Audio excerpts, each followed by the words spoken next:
Hi, my name is Lee Neville, and I played Adam in Time Always Moving, and I am joined today by... Olga Vanessa Aristodemou, and I played Kirsty in Time Always Moving. So what we have here are a few brief sequences from Time Stops Moving, in which you do a quick recap of the key points, each of those four characters summing up how they really felt about the events that were happening in their lives. And I get to notice how my hairstyle has changed since then. We didn't have any of the original actresses back for this particular project, but we were happy to have Olga back. Olga here for the first time, and the story of Kirsty basically starts here. So why don't you tell us about Kirsty? Oh, here we are. She's about to. I don't know. She looks really like.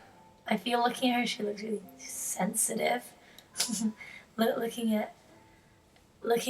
I don't know. For some reason, I'm comparing her to the other woman.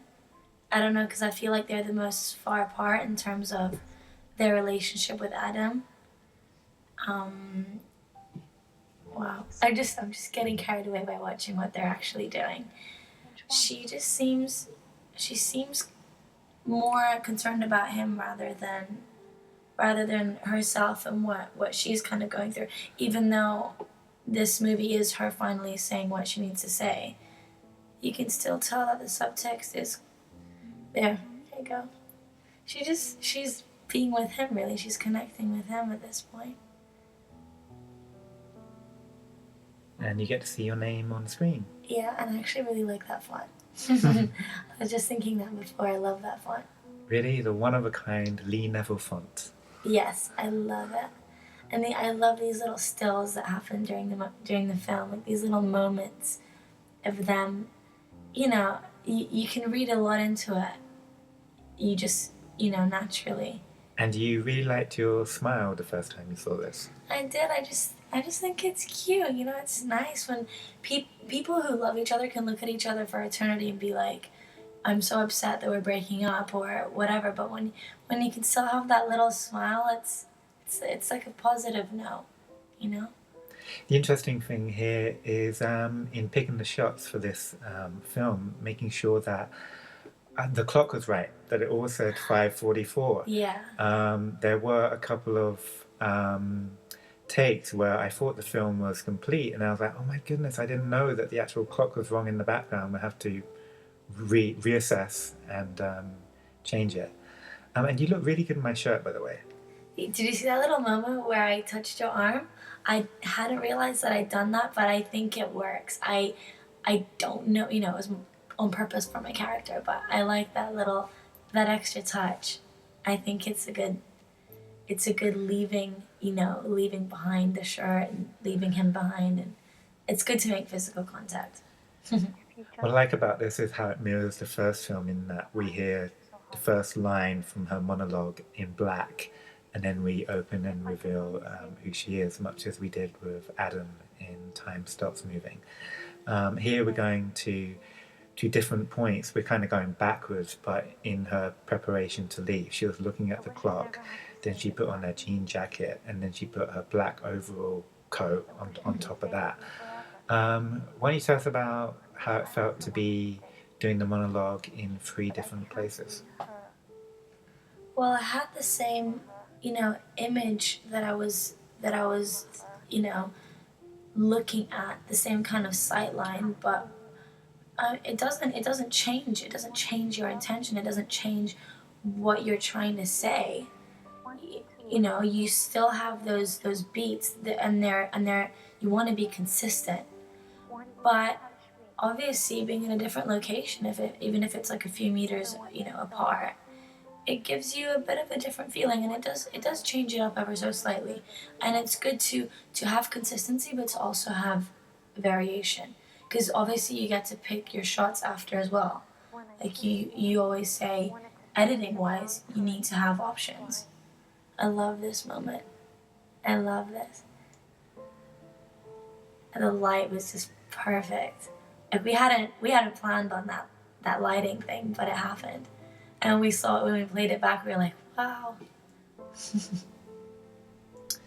And I think one of my favorite shots is coming up, and that's actually this one. Yeah. And not just this one, but also the transition out of this one. We're almost there, and we get back to the loneliness of Kirsty.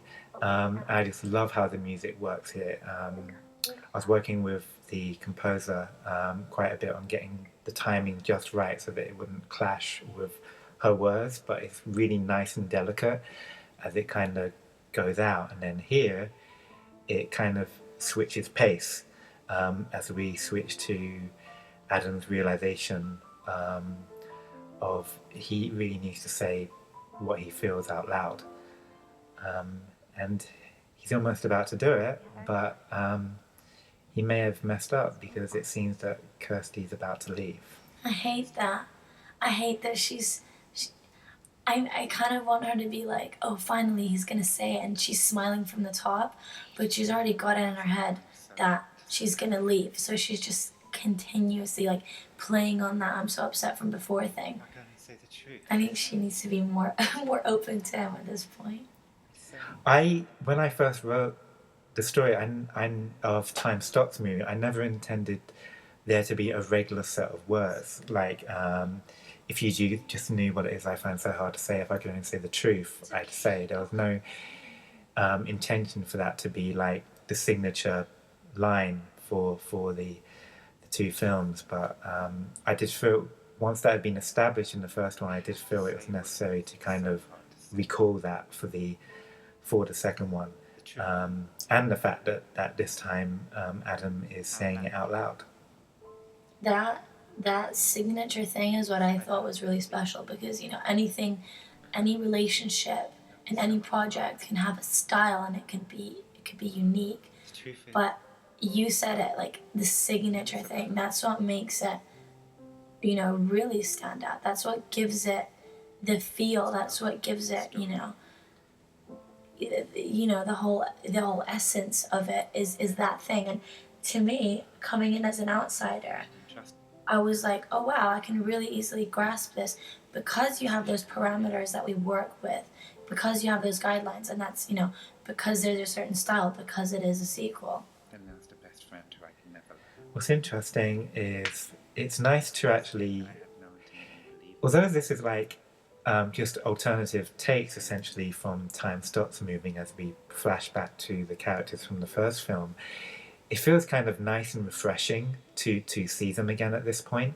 It's kind of, I think, a nice surprise to see them, and it kind of, just opens the story up, and also really helps you get into the head of Adam and his regret about what's happened to him in his past and how he's treated women in the past, and how he doesn't want to do that anymore.